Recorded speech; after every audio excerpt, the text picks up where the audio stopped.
All right, welcome to the Explainer. Today we're going to tackle a pretty challenging concept.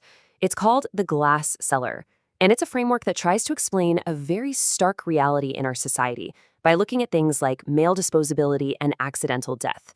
It's an idea that really forces you to look at some uncomfortable data. So let's just jump right in with one single number, 92%. Now, a number like that, it's not just a statistic, right? It's telling a story. But what story is it telling? That's what it is. 92% of all the deadly injuries that happen on the job in the US happen to men. And this figure, it's really just our entry point into a much, much bigger conversation. One that's about risk, about gender, and maybe about some of the unwritten rules of how our society works. So, to really get to the heart of this argument, here's the roadmap we're going to follow. We'll start by looking at that deadly disparity the data points to.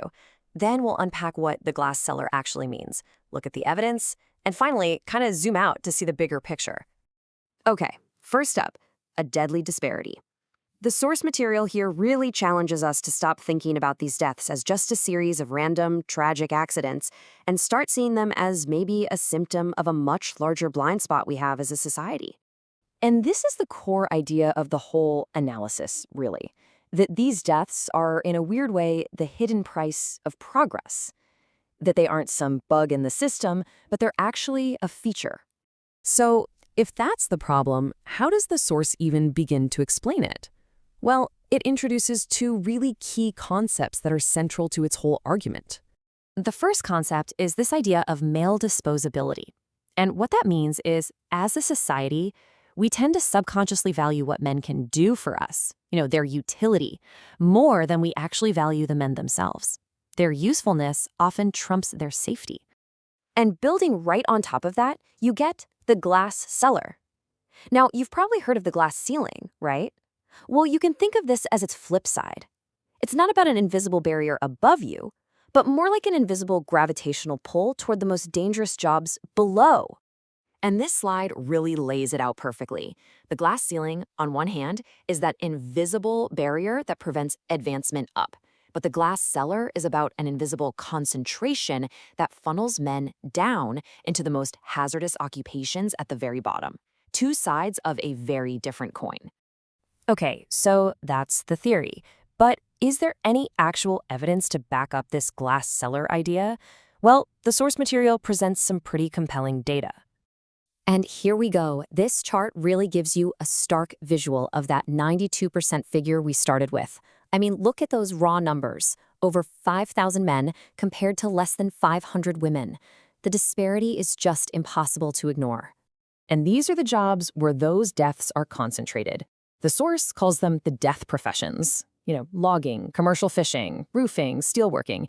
These are the jobs that keep our world running, but they come with an incredibly high price. And that price is paid almost exclusively by men. And you know what? This isn't just a workplace issue.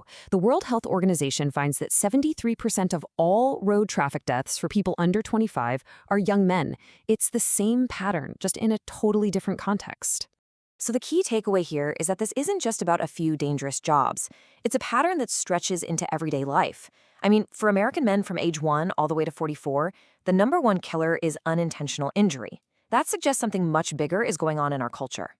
Okay, but let's talk about the elephant in the room. What about the argument that men just choose to be reckless? Let's see how the source tackles that one head on. Yeah, the analysis directly confronts the whole toxic masculinity argument. The idea that this is all just a result of men being men. Reckless, aggressive, maybe too proud to take the proper precautions. And this is a really common perspective, right? That men are just socialized to be risk takers, and so at the end of the day, these deaths are, well, a self-inflicted problem. But in response, the analysis offers this three-part rebuttal. First, it argues this risk-taking has a social utility.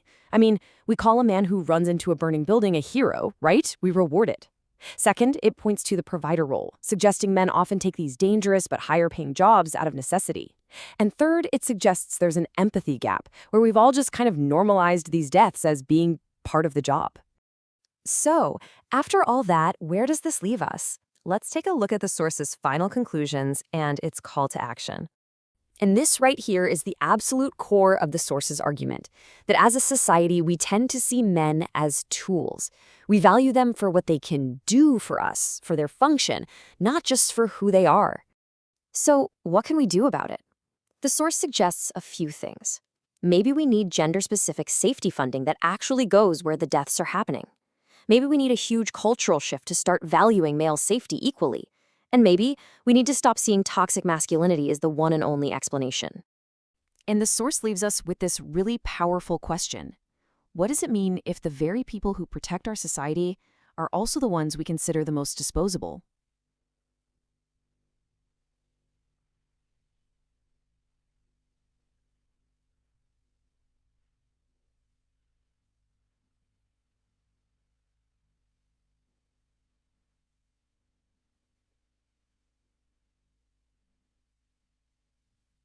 It's a question worth thinking about. That's all for this explainer.